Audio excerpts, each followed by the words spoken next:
service because there was multiple, 3 to 11 was confused and they were seeing multiple versions of checked case cards. So they weren't sure what was checked and what wasn't checked. So I'm just gonna go through the little in-service that I was given when I was a mere youngster 35 years ago when I started here. First thing I do is I make sure I have a case card cover. I put my case cover on once I find it. That's the first thing I do. I go through I read my card. I see what I'm doing. I look at what I'm doing, who I'm doing it with. First thing I like to do is I like to look through and make sure my instruments are here. Because if your instruments aren't here, you're gonna have to make a phone call. So I'm reading the card here, and it says that I should have a major set and a Balfour here. And I'm looking here, and it looks like CDA track. So I will find a place, and I will start checking my card here. And this is Dr. Cipolla. And one thing I've learned with trauma, less is better. So I have a Balfour, I have a major set, and what is this set here? Is this my CDA track? And yes, this is my CDA track. So what I'm gonna do is I am going to hold my Balfour. I'm gonna ask. There should be a book Walter on here. Just for intensive purposes, we decided not to have the book Walter. So I'm not sure I'm going to use this Balfour. So the Balfour is going to be placed on top. This is where all of our hold items are placed. And this patient's a little skinny old man. He's 90 pounds. So I'm going to start my case off with a major bone. The CDA track, I'm definitely going to hold that. I don't think we're going to do that. So I'm going to start basically with the basics. Then basically what I do, the next thing I do is I look at my pack, and I want to make sure my pack is actually correct. Because it has occurred, if you don't check your pack, that your pack might not be correct. And then I go completely down the list and I look for my pack.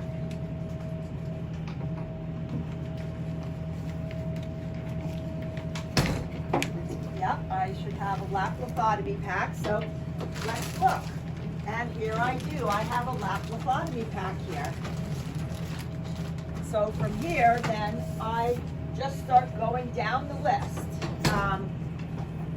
Looks like we're going to do a takedown colostomy.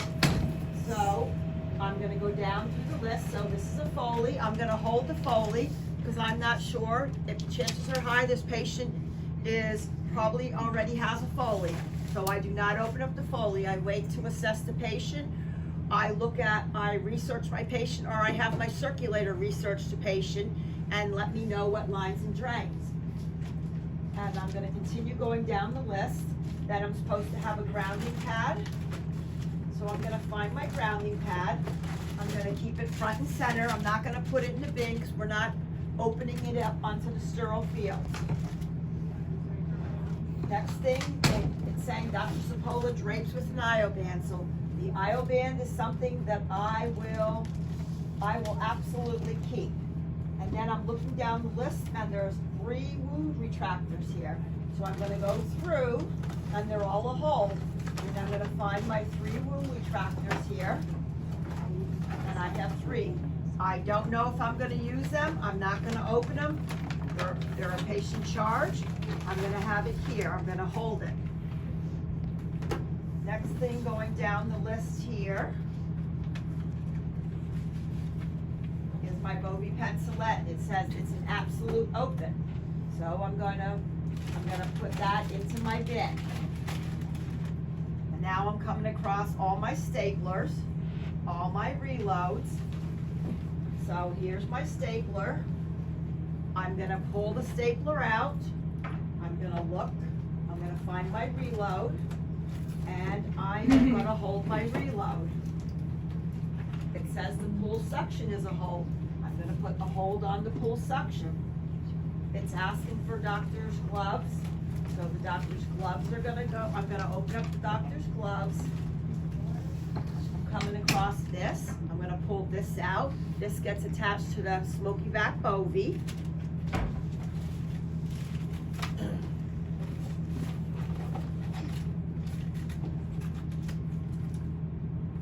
Things that I'm holding are things that I'm gonna have in here is his gloves. I'm gonna have his IO band. I'm gonna hold the leggings.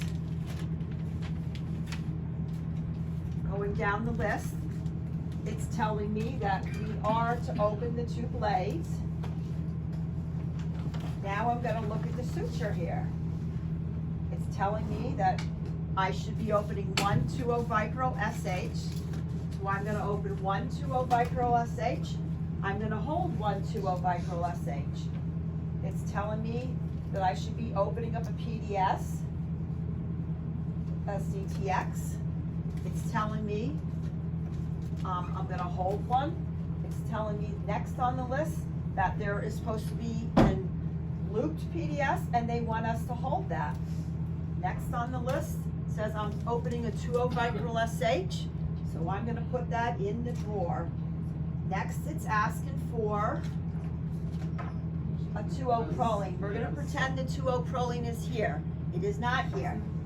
So I'm gonna pretend it's here. I'm gonna put it in. If in real life, if I was checking this and I didn't find it, I would have to find it because it's telling me that I need to have that 20 proline for my purse string device.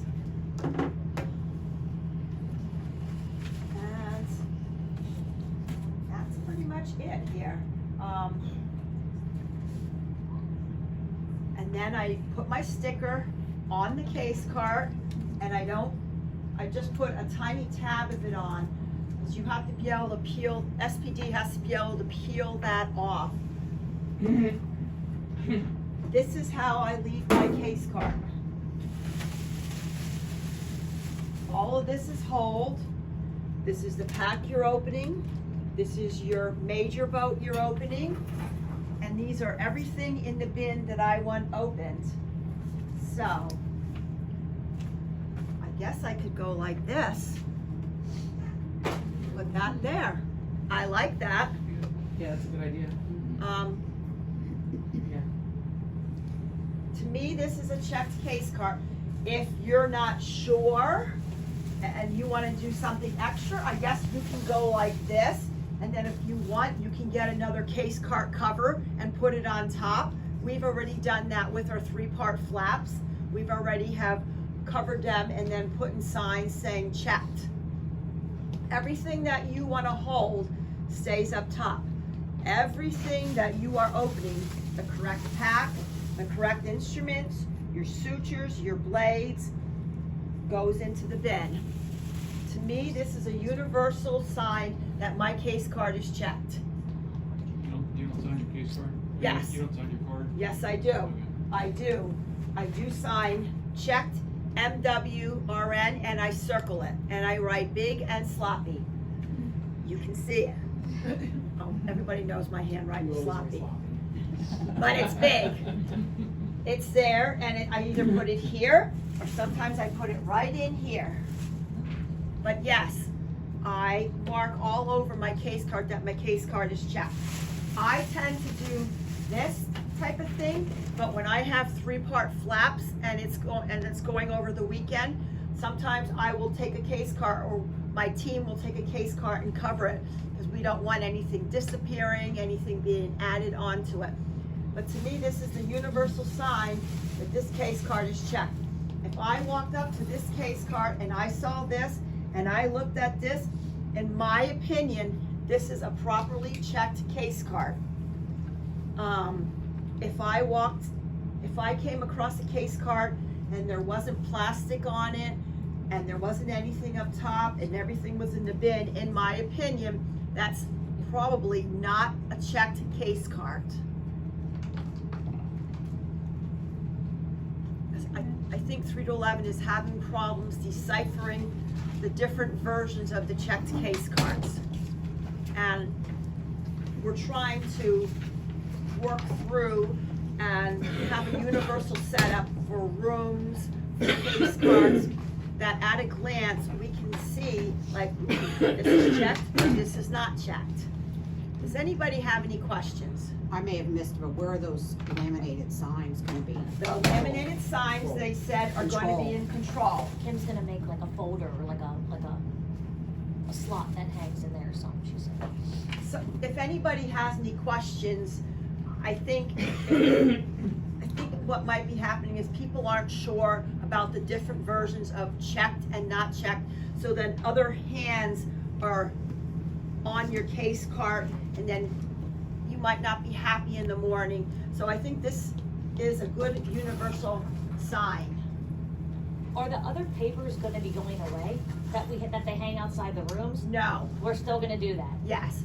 And I know the process is new, but we should all try to get into the habit of signing that. Yeah. I'll be honest, in the beginning, I wasn't remembering that paper. I'm trying like heck to remember to sign that paper and put my initials there. Cause I write like, check my bins, or I'm good, leave it alone. I try to write notes on the whiteboards, like just saying, I'm good, just keep going, you know, just. And I would also put this on if you have a 2 or 3 part case, like if you have a laparoscopic case, but there's a high probability that you're gonna open, chances are high you're going to have your open instruments, because it's all not gonna fit on one cart. And then chances are high you're gonna have a bin with all of your suture and your open stuff. I would also put this here, cart 1 of cart 2. Because I've already have recently had like the second part of my big first case disappear, and I had to start the process over, looking for all my instruments from the open part of my case. I think as long as we're clear, concise, case cart is marked, I think this should be a good universal sign. Does everybody agree that this looks like a checked case cart? I would add, because like sometimes we get cases where we're missing a lot of instruments, and I'll go through and I'll have the case card cover on and checking it.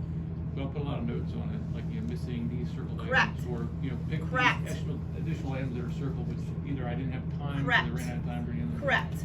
Like, perfect example, I was checking the first 3 cases for my ENT cases, and I was missing minor boats. So I went over here and I looked to see if they were on any type of flow sheet, and I saw they were highlighted. Because if they weren't highlighted, I would have been making a phone call saying, I'm not on the flow sheet, can I please have my instruments?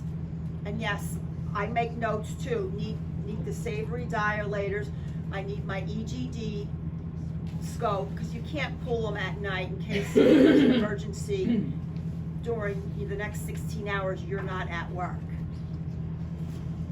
But I think if we check things universally, there might not be so much confusion. Any more questions, Eric? They're all good questions. Girls, you agree? What? That's how I do it. Just Okay. like you in 35 years. Well, you taught us, so yeah. We learned from the best. Are we good, guys? Yes, ma'am. All right, thank you. Tom,